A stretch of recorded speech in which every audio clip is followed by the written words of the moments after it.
एक बार फिर से वर्ल्ड वॉर हुआ। हर एक ताकतवर देश ने परमाणु बम्स का इस्तेमाल किया, जिस वजह से धरती पूरी तरह से बंजर हो गई। अब धरती रहने लायक नहीं बची और इस धरती को कहा जाता है लॉस्ट लैंड। इस नई दुनिया में बचे हुए इंसान ओवरलोड नाम की सिटी में रहते हैं, जिसे पूरी तरह से चर्च कंट्रोल करता है। अब यहाँ इंसान पहले की तरह सिविलाइज्ड नहीं है। इस नई दुनिया में जो भी चर्च के खिलाफ बोलता है, उसे सजाए मौत दी जाती है। इसलिए आज ग्रे नाम की एक विच को सजाए मौत सुनाई गई है। पर इससे पहले कि उसे मार दिया जाता, वो एक सोल्जर को अपने वश में कर लेती है, जिसकी मदद से वह भाग जाती है। अब यहाँ पर सोल्जर्स की लीडर आती है, जो किसी भी कीमत पर ग्रे को ढूंढना चाहती है। पर इससे पहले कि वह ग्रे को पकड़ पाती, ग्रे उसे भी मार देती है। हमें यहाँ चर्च के बहुत सारे लोगों को दिखाया जाता है, जो कि ग्रे के खिलाफ नारे लगा रहे होते हैं, क्योंकि वह अपनी शक्तियों से पहले भी बच चुकी है। वहीं दूसरी तरफ हमें बॉयज नाम के एक आदमी को दिखाया जाता है, जो कि एक हंटर है। जब वह एक टनल की तरफ जा रहा होता है, कुछ लोग उसे घेर लेते हैं, पर बॉयस उन सब का खात्मा कर देता है। वहीं ग्रे को दिखाया जाता है, जो अपने घर पहुंच चुकी है। वहां पर उससे मिलने इस जगह की क्वीन आती है, जो ग्रे से कहती है कि मैंने सुना है कि तुम लॉस्ट लैंड से आई हो और तुम हर एक इंसान की इच्छाओं को पूरा करती हो। ग्रे कहती है कि हाँ, ये एक तरह का श्राप है, जिसके चलते मुझे हर एक मांगने वाले की इच्छा को पूरा करना पड़ता है। क्वीन कहती है कि मैं एक शेप शिफ्टर बनना चाहती हूँ, जिसके लिए मुझे वेयरवुल्फ की ताकत चाहिए। मैं चाहती हूँ कि तुम लॉस्ट लैंड जाओ और वहां से मेरे लिए वेयरवुल्फ की खाल लेकर आओ। ग्रे कहती है कि तुम्हें इस बारे में एक बार फिर से सोचना चाहिए। वो बहुत ही ताकतवर है। एक बार अगर तुम वेयरवुल्फ बन गई तो दोबारा कभी इंसान नहीं बन पाओगी। क्वीन कहती है कि पहले से मैं इस बारे में सोच चुकी हूँ। ग्रे कहती है कि ठीक है, 6 दिन के बाद जब पूरे चांद की रात होगी, उसी रात को मैं तुम्हारा काम कर दूंगी। क्वीन उसे बहुत सारे सोने के सिक्के देती है और वहां से चली जाती है। क्वीन के जाने के बाद ग्रे के पास क्वीन का गार्ड आता है, जो कि क्वीन का वफादार है। वो ग्रे से कहता है कि मैं चाहता हूं कि तुम भी मेरी एक इच्छा को पूरा करो। वह अपनी खानदानी घड़ी उसे देता है और कहता है कि मेरी इच्छा यह है कि तुम क्वीन की इच्छा को पूरा ना करो। ग्रे ये सुनकर शॉक्ड हो जाती है। वह पूछती है कि तुम ऐसा क्यों चाहते हो। वो बताता है कि मैं नहीं चाहता कि क्वीन को नुकसान पहुंचे।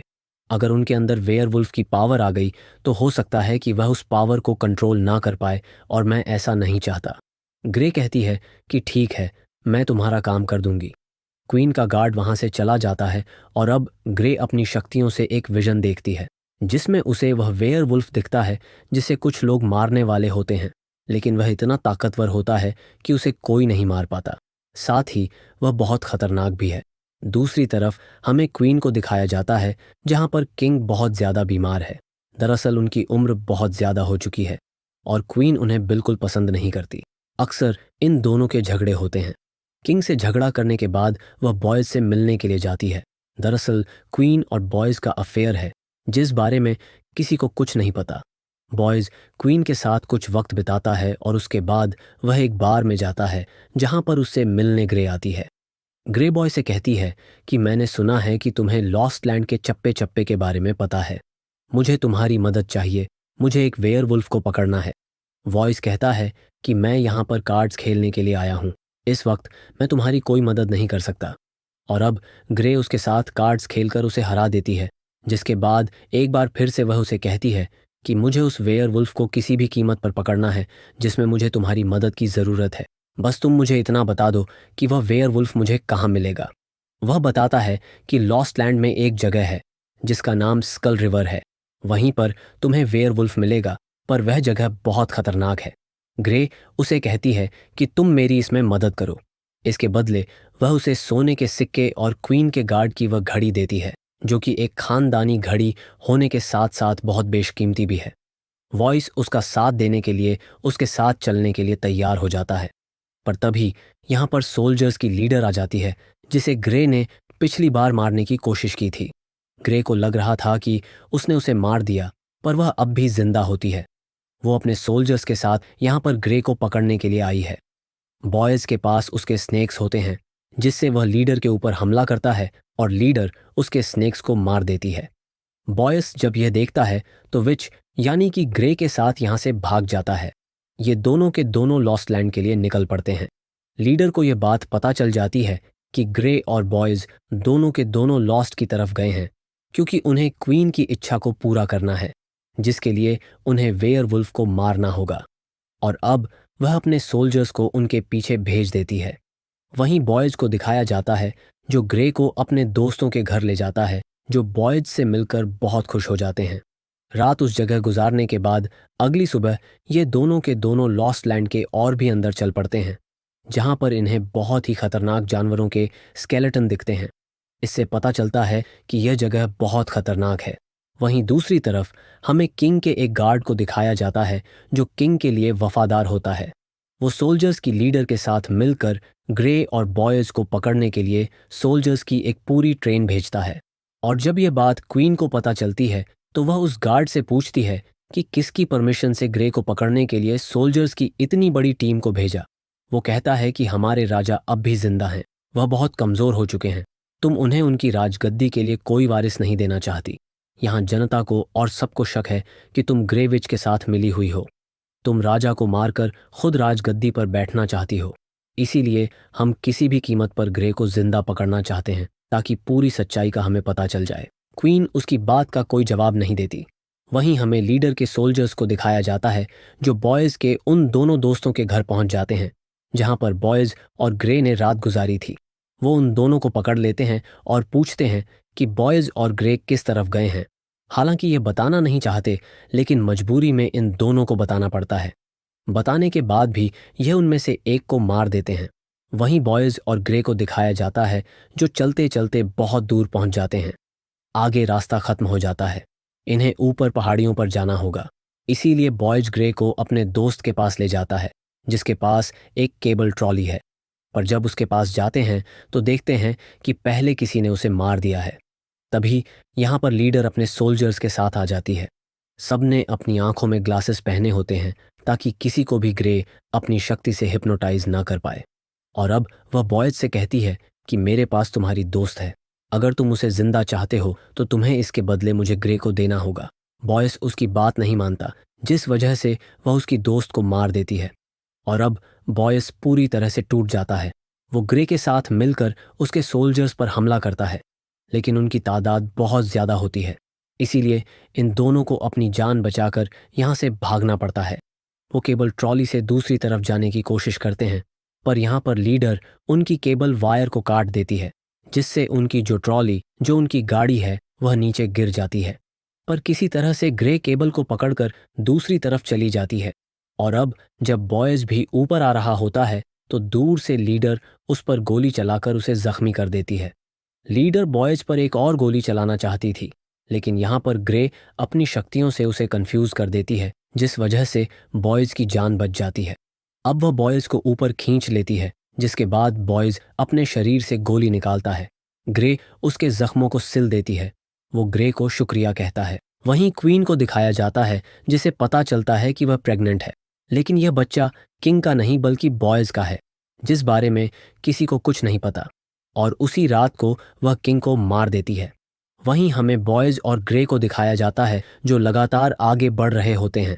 तभी उन्हें एहसास होता है कि लीडर उन तक पहुंचने वाली है। इसीलिए दोनों के दोनों तय करते हैं कि ये दोनों शैडो नाम की एक जगह पर रुकेंगे। पर इस जगह पर बहुत ही खतरनाक क्रिएचर्स और डीमंस भी हैं। इसीलिए अपने चारों तरफ पेट्रोल से आग लगा देते हैं ताकि इन तक कोई ना पहुंच पाए। पर जल्दी इनके चारों तरफ बहुत सारे क्रिएचर्स, बहुत सारे डीमंस होते हैं। एक आग के घेरे के अंदर आ जाता है, पर ग्रे उसे बड़ी बहादुरी और चालाकी से मार देती है और ब्लास्ट हो जाता है। लेकिन अब इनके सामने डीमंस का जो किंग है वह आकर इन दोनों को पकड़ लेता है। पर इससे पहले कि वह इन दोनों को मारता, ग्रे अपनी शक्तियों से उसकी आंखों में देखकर उसे अपने वश में कर लेती है और उसे आग में जलाकर मार देती है। वॉइस उससे पूछता है कि जो आग तुमने क्रिएट की थी उसे मैं क्यों नहीं जला। ग्रे बताती है कि मैं अपनी पावर से सिर्फ एक इल्यूजन बनाती हूँ, जिस वजह से इंसानों को कुछ नहीं होता, जबकि जो दूसरे क्रिएचर्स या डीमंस होते हैं वह उसके डर से ही मारे जाते हैं। अब ये दोनों के दोनों यहाँ से आगे बढ़ते हुए फायरफील्ड नाम की एक जगह पर पहुंच जाते हैं, जहाँ से ग्रे बॉयज को वापस जाने के लिए कहती है। लेकिन वॉइस वहाँ से वापस जाने के लिए मना कर देता है, क्योंकि वह ग्रे का साथ देना चाहता है। तभी इन्हें पता चलता है कि जल्द ही यहाँ पर सोल्जर्स अपने लीडर के साथ आने वाले हैं, जो एक ट्रेन से आते हैं। पर इससे पहले कि वह इस जगह पर पहुंचते, ये आगे से ट्रेन के ट्रैक को तोड़ देते हैं। और अब जब ट्रेन वहां पर आती है तो ग्रे उनके सामने आती है और ट्रैक पर भागना शुरू कर देती है। वह अपनी ट्रेन से उसका पीछा करते हैं। जहां से इन्होंने ट्रैक को तोड़ा था वहां से ग्रे नीचे कूद जाती है। बॉयज उसे पकड़ लेता है और अब पूरी की पूरी ट्रेन खाई में गिर जाती है, जिससे लीडर और उसके सोल्जर्स मारे जाते हैं।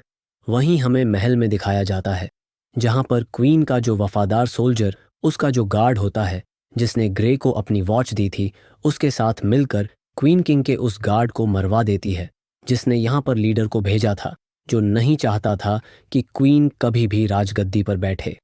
वहीं हमें बॉयज और ग्रे को दिखाया जाता है, जो दोनों के दोनों स्कल रिवर पहुंच जाते हैं, जहां पर बहुत सारे स्कल्स हैं। यहाँ पर ग्रे सिल्वर के हथियारों को पहनना शुरू कर देती है, क्योंकि सिल्वर से ही वेयरवुल्फ को मारा जा सकता है। उससे बॉयज कहता है कि हमें यहाँ से चलना चाहिए, पर ग्रे मना कर देती है। बहुत देर तक इंतजार करने के बाद भी वहां पर कोई वेयरवुल्फ नहीं आता और तभी आसमान में पूरा चांद निकलता है। जैसे ही पूरे चांद की रात होती है, बॉयज को कुछ होने लगता है, जिसके बाद ग्रे समझ जाती है कि बॉयज ही वेयरवुल्फ है, जो पूरे चांद की रात को वेयरवुल्फ में बदल जाता है। यहाँ पर बॉयज अब पूरी तरह से वुल्फ बन चुका है।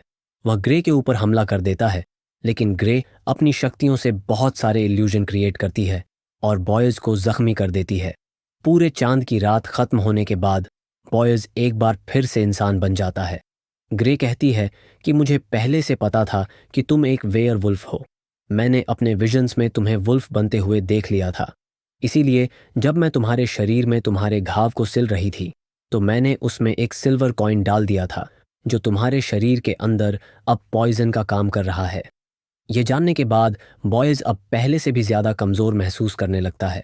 बॉयज कहता है कि मैं तुमसे प्यार करने लगा हूं। तुमने हमेशा दूसरे लोगों की विश को पूरा किया है। मैं चाहता हूं कि तुम भी मेरी विश को पूरा करो। मैं हमेशा तुम्हारे साथ रहना चाहता हूं। दरअसल अब तक उसने बॉयज को अच्छे से बांध दिया होता है। वो उसके जवाब में सिर्फ हाँ कहती है और उसे मार देती है। इसके बाद अगली सुबह वो वापस शहर में आ जाती है, जहां पर क्वीन के गार्ड को वो वेयरवुल्फ की स्किन देती है और कहती है कि आज रात को अगर क्वीन ने अपने ब्लड को वेयरवुल्फ की स्किन के साथ लगा दिया, तो वेयरवुल्फ की जितनी भी ताकत है वह सब की सब क्वीन के अंदर आ जाएगी। वो गार्ड कहता है कि तुमने मेरी इच्छा को पूरा नहीं किया। वह कहती है कि मैंने तुम्हारी सबसे बड़ी इच्छा को पूरा किया है। मैं जानती हूं कि तुम क्वीन से प्यार करते हो, और अब क्योंकि मैं बॉयज को मार चुकी हूं, जो कि क्वीन का लवर है, तो तुम्हारा रास्ता साफ है। इस तरह से तुम्हारी सबसे बड़ी इच्छा पूरी हो चुकी है। इसके बाद गार्ड वेयरवुल्फ की खाल को लेकर क्वीन के पास जाता है, और जब क्वीन उस खाल को देखती है तो वह समझ जाती है कि बॉय ही वेयरवुल्फ था, और यह बात उसके गार्ड को पता थी, जो उसने उससे छुपाई। इसलिए वह उसे मार देती है। अब किंग के मरने के बाद यहाँ पर एक विद्रोह छिड़ जाता है। सब के सब क्वीन के खिलाफ हैं, उसे मारना चाहते हैं, वह तख्ता पलट करना चाहते हैं। इसीलिए क्वीन को यहाँ से भागना पड़ता है। अगले दिन का सूरज निकलते ही उसके पास बॉयज की जो खाल होती है, जो उसकी स्किन है, सूरज की किरणों से वह जल जाती है। वहीं रात को दिखाया जाता है कि बॉयज एक बार फिर से जिंदा हो चुका है। वह ग्रे को ढूंढता हुआ उसके पास पहुंच जाता है, क्योंकि वह ग्रे को मारना चाहता है। यहाँ पर ग्रे उसे बताती है कि मुझे पहले से सब कुछ पता था। मैं जानती थी कि तुम एक बार फिर से जिंदा हो जाओगे, इसीलिए मैंने तुम्हें मारा था, वरना मैं तुम्हें कभी नहीं मारती। और अब तुम्हारी भी इच्छा पूरी हो चुकी है। मैं तुम्हारे साथ हूँ। ये दोनों के दोनों अपनी टीम बना लेते हैं और लॉस्ट लैंड की तरफ निकल पड़ते हैं, ताकि वहां के खतरनाक क्रिएचर्स को मार सकें। इसी के साथ ये फिल्म, ये कहानी यहीं पर ख़त्म हो जाती है।